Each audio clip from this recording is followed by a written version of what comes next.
One of the ways to trade this market is to swing trade. We mainly focus on day trade strategies, but I have some swing trade strategies, and this is VIX swing. It's done an incredibly good job of buying the dips.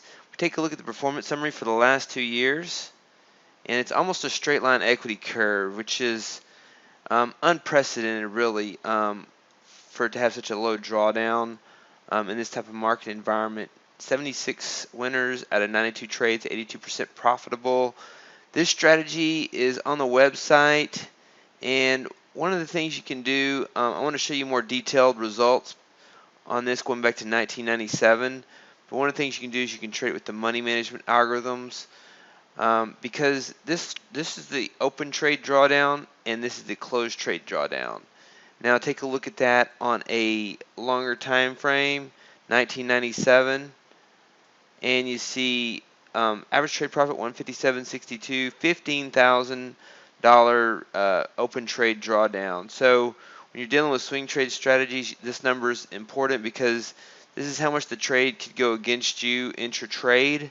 On an end of trade basis, only 2,000, but you still have this amount of risk intra-trade, and that's a lot for most. In comparison to the market as a whole, not so much. 15,000 on a index that's worth 125,000 is less than 10%, so not bad from that perspective of buy and hold as compared to buy and hold. But on a swing trade strategy, we typically don't want to incur that much loss.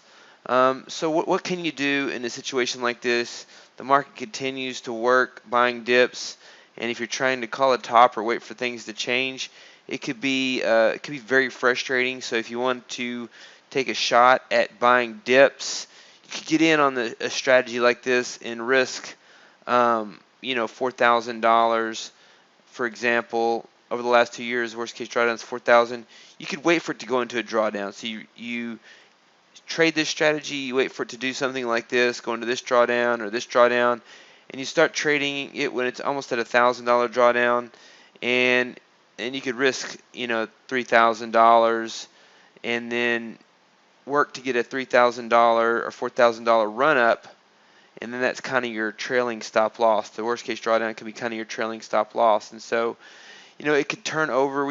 As soon as you start trading something like this, it could go straight down into a drawdown. Keep in mind, these are closed trade drawdown equity curves, and so the intratrade, this doesn't reflect the intratrade, which is more reflected in this number and in this long-term number of 15,000 you see right there. But you can get this strategy from a website if you want to swing trade this and then micromanage this equity curve on say a trailing $4,000 stop loss after a $1,000 drawdown. You get VIX swing here under the trading systems. It's the last one down. And so it also comes with the money management algorithms. The money management algorithm version is this report is without slippage and commission.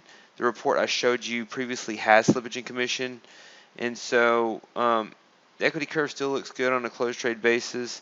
Here it is with the money management algorithms. If you trade it with the money management algorithms, these are the results back to 1997 with slippage or without slippage and commission. $215 average trade profit. The max trade drawdown is less, but since we wait for a drawdown with the money management algorithm, it hasn't traded much in the last 2 years, so there's not much profit in the last 2 years, and so you would need to modify your approach. You could use a different money management algorithm approach for the short term, or just jump in on this and risk $4,000 and buy the dips. This is not something that I'm currently doing because I trade the money management algorithm version of the portfolios, but it's something that I'm considering and going to look at another approach for this as well. So that's how you swing trade. That's how you buy these dips. You can see the trades here. You end up in a scenario like this at times. So these are some of the scenarios that you have to endure even in the current market environment. But then you get other winning streaks that look like this, and it's hard to sit here and watch this strategy take all these nice trades and not be a part of those. So this is one way you can buy the dips if you want to buy the dips on swing trades on the stock indexes and have the opportunity to catch these moves.